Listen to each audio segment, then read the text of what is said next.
Good evening, and welcome to the Crypto Overnighter. I'm Nicodemus, and I will be your host as we take a look at the latest cryptocurrency news and analysis. So sit back, relax, and let's get started. And remember, none of this is financial advice. And it's 10 p.m. on a Monday, May 22nd, 2023. And welcome back to the Crypto Overnighter, where we have no sponsors, no agenda, and no BS. And I want to start things off with a wallet giveaway update. I posted a video to my YouTube channel that explains the giveaway. The short version is, when we get to 100 subscribers, every month I'll give away one hardware wallet to a commenter.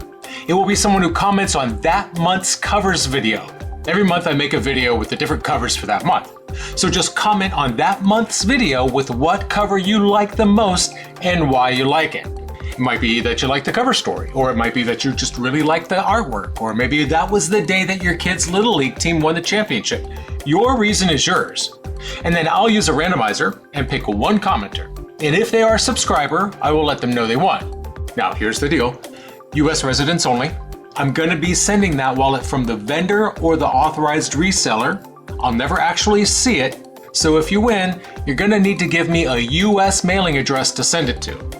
And we've made some pretty good progress so far just since announcing that a contest was underway. So it might be starting up as early as July. We'll see. And now for tonight's news. The decentralized crypto mixer Tornado Cash faced a severe setback when an attacker gained complete control of its governance through a malicious proposal. The attacker successfully secured 1.2 million votes for this proposal on May 20th at 3:25 Eastern Time. The proposal already had received over 700,000 legitimate votes, thus giving the attacker complete control over Tornado Cash's governance. The news was made public by Sam CZ from Paradigm. Paradigm is a technology investment firm that conducts research. So the attacker, the one who proposed the harmful initiative, they stated that it was similar in logic to a previously approved proposal. However, the attacker used the emergency stop function to change the proposal's logic and give it fake votes. With total governance control, the attacker could now withdraw all locked votes, take all tokens in the governance contract, and break the router. At the time of reporting, the attacker only had withdrawn 10,000 votes as torn and sold it, according to Paradigm. This incident serves as a reminder to crypto investors to scrutinize proposal descriptions and logic thoroughly. An active Tornado Cash community member known as Tornadosaurus Hex, or Mr. Tornadosaurus Hex, has confirmed that all governance funds could potentially be at risk and has asked all members to remove any funds locked in governance. The community was also considering deploying a contract that might undo the changes while advising members to withdraw their funds. One Tornado Cash developer also confirmed these developments and expressed concerns about the situation. The developer mentioned an attack on the protocol and the daunting task of what to do next, as the attacker now controlled governance. The team is looking for Solidity developers to help save the protocol from extinction. They also expressed the need to contact Binance, as this exchange has more tokens than the attacker. In the meantime, a former Tornado Cash developer is reportedly planning to create a new crypto mixing service from scratch to address Tornado Cash's critical flaw. So their goal is to enable the community to protect against hackers exploiting the anonymity sets of honest users without needing comprehensive regulation or compromising on crypto ideals. Now, while this was going on, Tornadosaurus Hex attempted to limit potential damage by suggesting a subsequent proposal asking all members to withdraw all funds locked in governance. However, given the attacker's hold on the mixer's governance, Hex was unsure about the success of this new proposal. Surprisingly, the attacker then offered a new proposal to the Tornado Cash community, suggesting that they were willing to return the governance control. Hex informed the community about the attacker's plan and indicated that the attacker might execute it. Now, the fact is, the community had few choices except to follow the attacker's chosen method to regain governance control. Hex stated that his checks on verifying storage layouts were in order. Now, while some community members were hopeful about the attacker's apparent change of heart, others speculated that it was a tactic to inflate the torn token's price before selling it. On the plus side, the first quarter of 2023 saw a significant drop in overall crypto hacks. However, users are advised not to let their guard down, as 2022 witnessed a surge in crypto attacks shortly after a calm period. Speaking of governance and regulatory issues, let's move on to our next story, which involves the highest office in the United States. President Joe Biden disagreed with a debt ceiling agreement suggested by Republican leaders. This agreement was seen as advantageous to cryptocurrency traders. Speaking at the G7 summit in Hiroshima, Japan on May 21st, Biden characterized the Republicans' proposed agreement as unacceptable. Biden objected to a deal that would guard the interest of cryptocurrency traders. The reported protection for crypto traders refers to the practice of tax loss harvesting. The Washington Post reported ongoing negotiations between the White House and Republican leaders about disallowing this mechanism for cryptocurrency transactions. So the goal of this strategy is to decrease their total tax responsibilities. This strategy entails selling a cryptocurrency at a loss to balance the capital gains from crypto profit. To declare a loss, the assets must be sold, and then that money gained must be used to buy a similar asset within 30 days on either side of the trade. This mechanism can be used for stocks and other assets. The White House has proposed to Republicans to terminate tax loss harvesting for crypto. They've also suggested a similar proposal preventing investors from postponing real estate exchange taxes. Now, both of these changes could generate around $40 billion in tax revenue for the U.S. government. However, the proposals have been refused by Republicans. House Speaker Kevin McCarthy argues the rise in U.S. debt is due to excessive spending, not a lack of revenue. He points to the Biden administration's high spending during the pandemic. Now, the White House, on the other hand, they blame the debt problem on tax cuts by previous administrations, stating that these tax cuts have significantly reduced revenue. Republicans propose reducing the deficit by making $4.8 trillion in spending cuts. If Congress does not increase the debt ceiling, the U.S. could default by June 1st. This would directly impact the budgets of federal agencies. Since 1917, the debt ceiling has been in place. It caps how much money the federal government can borrow to pay its bills. Biden has reiterated his commitment to finding a solution with lawmakers to prevent his government from defaulting on its debt obligations. However, he says he's not prepared to sign a deal beneficial to cryptocurrency traders. And this is not the first time Biden's taken a swing at crypto traders. Biden's criticized crypto traders several times recently amid an impending budget crisis. Less than 2 weeks ago, Biden used Twitter to address closing tax loopholes for affluent crypto investors. Now, if a new budget agreement is not reached, the U.S. could exhaust its cash reserves by June 1st. Now, cryptocurrency seems to be a key issue for the White House right now as Biden attempts to negotiate a bipartisan deal to avert this potentially disastrous result. Biden's proposed budget for the upcoming year suggests altering tax policies related to digital assets wash trading. This would abolish deductions on losses incurred from the selling and fast repurchasing of the same or similar crypto investments. Biden's budget also proposed a 30% tax on the energy consumed in crypto mining operations.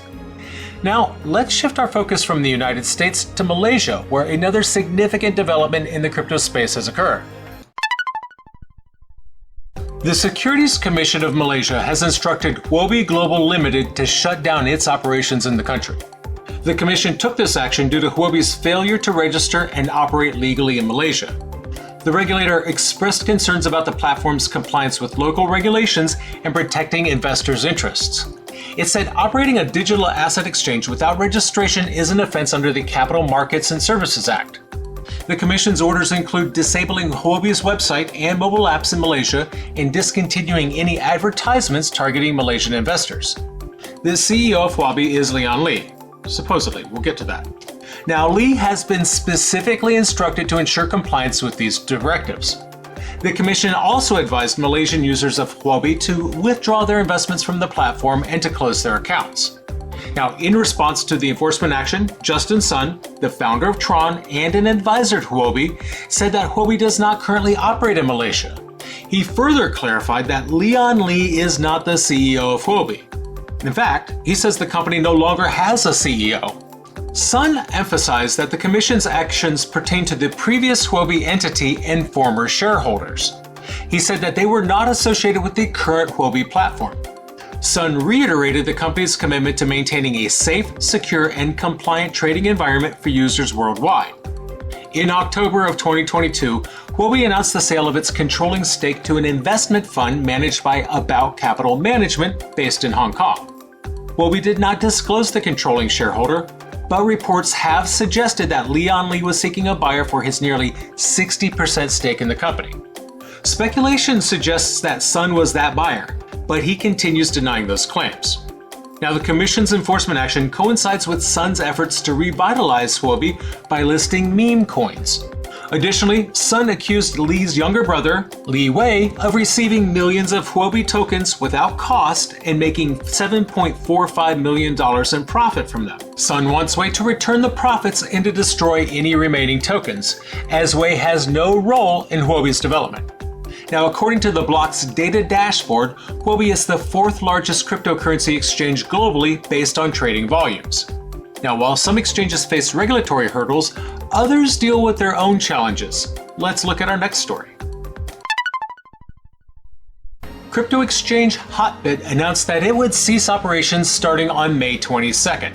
The exchange urged users to withdraw their funds by June 21st. Hotbit stated that its business conditions deteriorated after one of its team members faced an investigation in August of last year. This caused the exchange to halt operations for several weeks. They also pointed to various incidents in the crypto space, such as FTX and the USDC depegging event due to the banking crisis, which adversely affected its cash flow. Hotbit attributed these incidents to a continuous outflow of funds from centralized exchanges. Hotbit expressed its belief that centralized exchanges are becoming increasingly burdensome and may need to align with long-term trends. The exchange suggested that the options are to embrace decentralization or comply with regulations. But as we talked about the other night, according to the CFTC chair Rostin Benham, being decentralized won't be enough to save you from US regulators. Hotbit also blamed repeated cyber attacks and the exploitation of project defects by malicious users for its downfall. So after the announcement, several community members reported difficulties in withdrawing their funds from the exchange, and there were warnings about phishing links impersonating Hotbit on Google. Now, while Hotbit is closing down, other exchanges continue their operations. In fact, some exchanges have launched campaigns to address issues in the crypto industry. Coinbase introduced a campaign to update the system, while OKX aims to rewrite the system entirely. Now, from exchanges to influencers, our final story involves a prominent figure in the NFT space. One influencer in the NFT space recently received a settlement demand. This demand was uniquely delivered through an NFT, and it contained some strong language accusing the influencer of committing wire fraud. This accusation stems from a token pre-sale event that amounted to $7 million. This information was made public on May 20th by Mike Kenovitz, a partner at Levy & Levy law firm. He shared on Twitter that a demand letter was issued to Ben.eth. Now, Ben's an influencer whose actual identity is not known. This letter was sent to a wallet address tied to Ben. Kenovitz claims that Ben conducted a deceptive launch of the PSYOP token. This token pulled in $7 million in the initial pre-sale, which lasted 72 hours. Questions arose about how the liquidity pools were set up and the method in which tokens were distributed following the pre-sale. In response to the Twitter letter, Ben posted that half the tokens had already been issued and the rest would soon follow. The letter included a serious warning, stating that the wire fraud charge could be a minimum charge. The penalty could triple the damages from $7 million to $21 million. The lawyer suggested refunding the investors would be the correct course of action. In fact, if the refunds are not given, Kenovitz has threatened legal action. He urged Ben to return the Ethereum and to allow everyone to move on. If Ben chose to disregard this advice, the law firm pledged to address this in court. The lawyer also warned Ben about a potentially difficult legal process if he doesn't comply with the letter. So he revealed that the lawsuit would target not only Ben's alias, but also his real name, and that lawsuit would be delivered to his real house. Moreover, he threatened to subpoena Ben's communications, claiming that this would provide further evidence against him. He also indicated that the identities of the co-conspirators would be revealed.